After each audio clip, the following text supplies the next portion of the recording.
Hello everybody! Since it's Easter time, I prepared a beautiful cross for you today with an interesting color combination, but I really hope you'll like the result, so let's go through the entire process together. To begin, I make a vortex as my cross centerpiece from 5 strips in total and a transition of 5 shades of blue. I thought the vortex shape would give the whole project a classy look and would introduce a different pattern than what other artists are doing. The vortex is easy to do, and I put on the screen a card that will take you to the tutorial I made on them. I also prepared several shapes that you already know, so I will just tell you the names of them.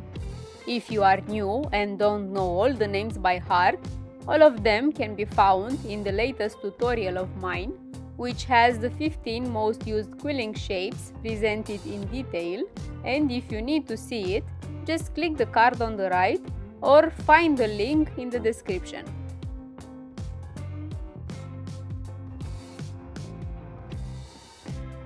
The first shape is a 1-strip white circle looping with the comb, 1-strip fuchsia comb circle looping, 1-strip blue comb circle looping, 1-strip blue comb eccentric teardrop, 2 strips blue comb eccentric teardrop, 2 strips fuchsia comb eccentric teardrop, 1 strip white comb eccentric teardrop, 1 strip cream comb circle looping, 1 strip black ring coil. From this moment on, you can just make yourself comfortable and watch the evolution of this cross with all the shapes I previously made. Taking in consideration the fact that I didn't even have a design in my mind when I started, I just went with the flow and built the cross as I felt in that moment, so I didn't have any idea how the final structure and appearance will look like.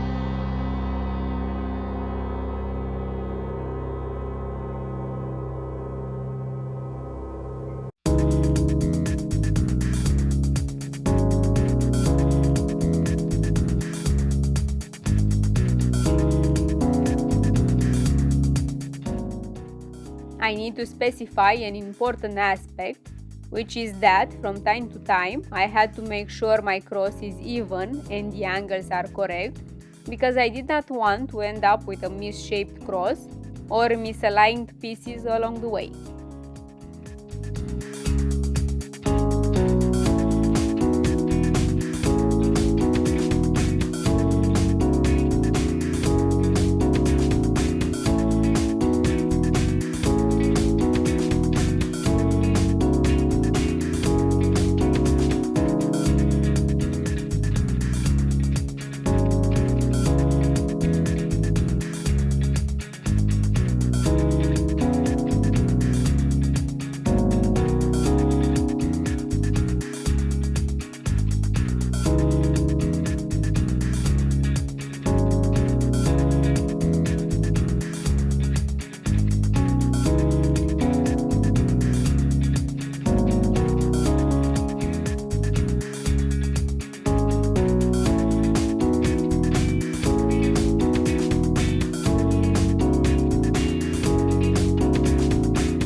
The final step is, guess what?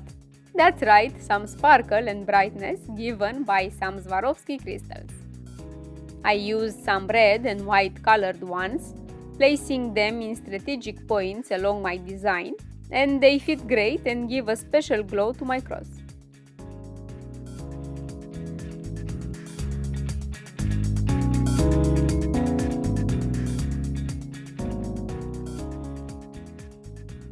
And that's it.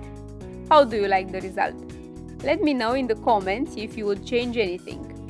If you enjoyed the video, don't forget to hit that subscribe button and leave a like so you can be notified about my future projects and be able to admire and duplicate them. Even I was surprised by the result because I had no clue what I will end up with.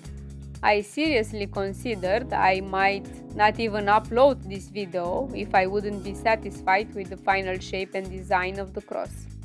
And of course, having no idea about the number of shapes I will need, I had to increase some of them as I continued building the design, but I also had some that were left unused. This last thing is not an issue, as the leftovers are not thrown away, because I will surely find a purpose for them in the future. And it's always a very good feeling when you already have shapes done and you don't need to prepare so many for a certain project you might have in mind. Especially with the comp eccentric teardrops, you can make some cute flowers, and these flowers can be put into a beautiful flower basket, which you'll see in a future video. Meanwhile, hope you enjoyed today's video and feel free to send me your feedback about it. See you next time. Take care.